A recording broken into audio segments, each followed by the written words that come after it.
Hi guys, Al DeMarco here, General Manager of the world's largest online sports handicapping website in the world, VegasSportsAdvisors.com, with your Saturday basketball and baseball report.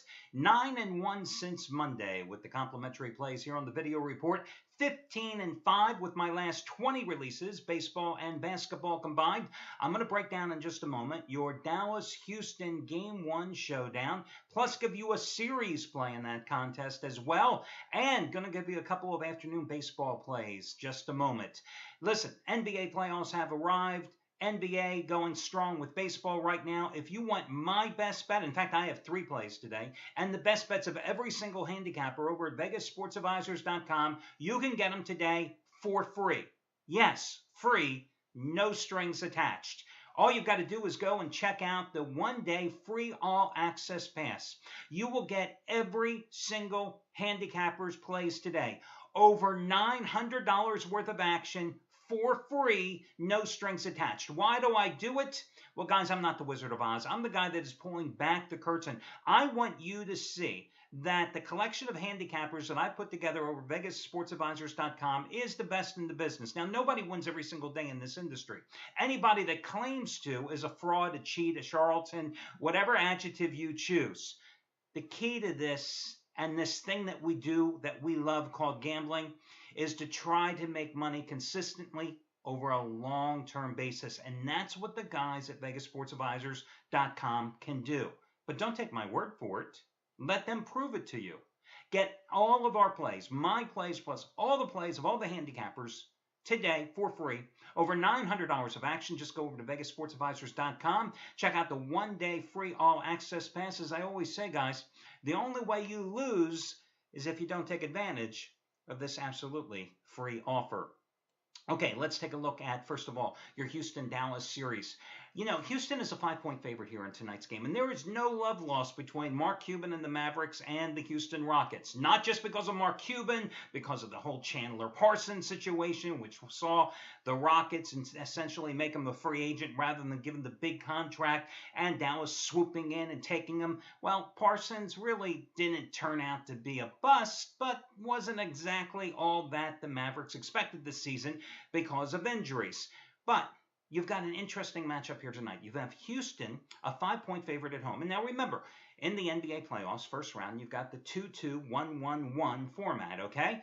So you've got the first 2 games in Houston, next 2 games in Dallas, then they go back and forth, Houston, Dallas, and then finish in a possible Game 7 in Houston. The key for the Mavericks in this series, will they finally mesh? I mean, they went out and sacrificed a bit of their future by going out and getting Rajon Rondo, who really never got himself acclimated with the Mavericks. But is this not the time historically that Rajon Rondo has always shined? The other key for the Mavericks here is, will they be able to hit the rack? They're not a good defensive team.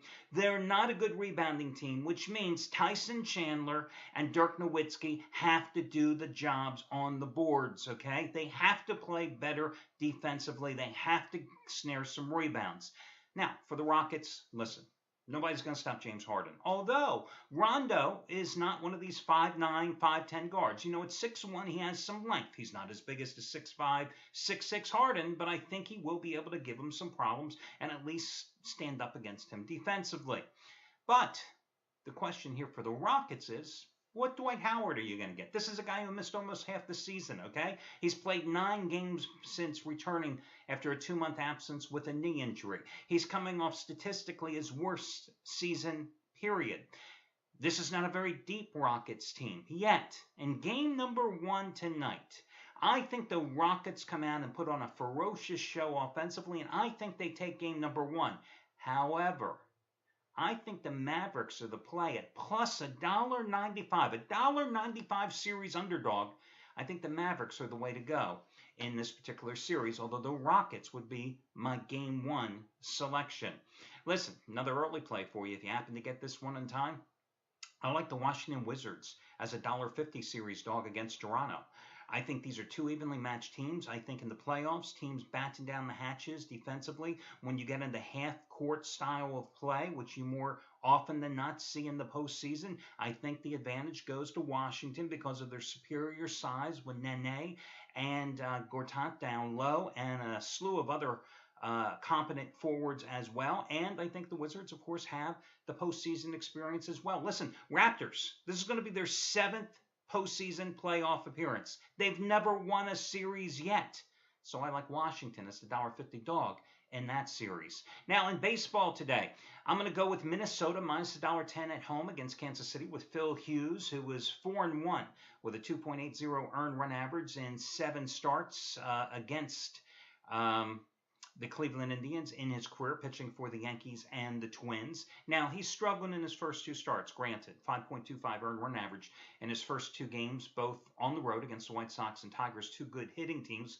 But today he's at home, and he's playing against a team that isn't that good offensively, barely averaging 3 runs a game, that being the Indians. Now, Danny Salazar is going for the Tribe. He had a dreadful spring training where his earned run average was over 8, and he struggled with his control, just like he did last year in the first half of the season.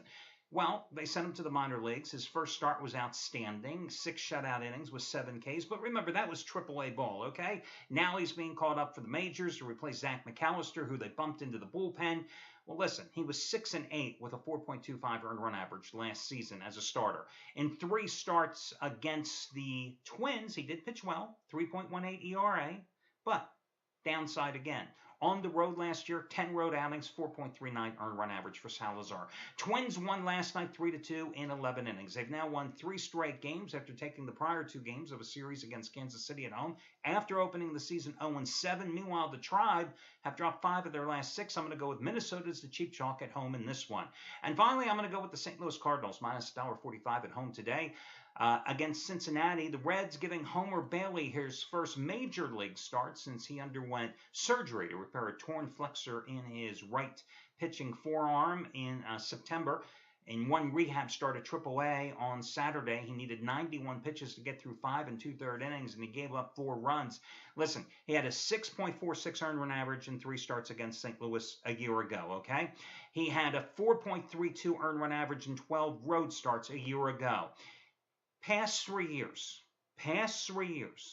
pitching against the Cardinals, Bailey's ERA, 4.52 in 11 starts. 96 base runners in 63-plus innings. His last 3 years with the Reds pitching at Busch Stadium in St. Louis, the numbers are even worse. His earned run average in 5 starts, 5.06. I'm going to go with Carlos Martinez.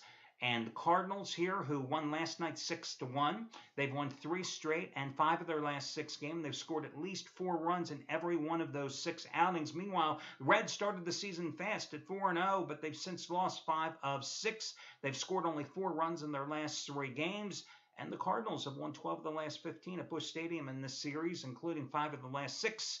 So I'm going to go with St. Louis as your other free play. That'll do it, guys. Best of luck to you all, and I'll catch you again tomorrow here on the Video Report and at VegasSportsAdvisors.com.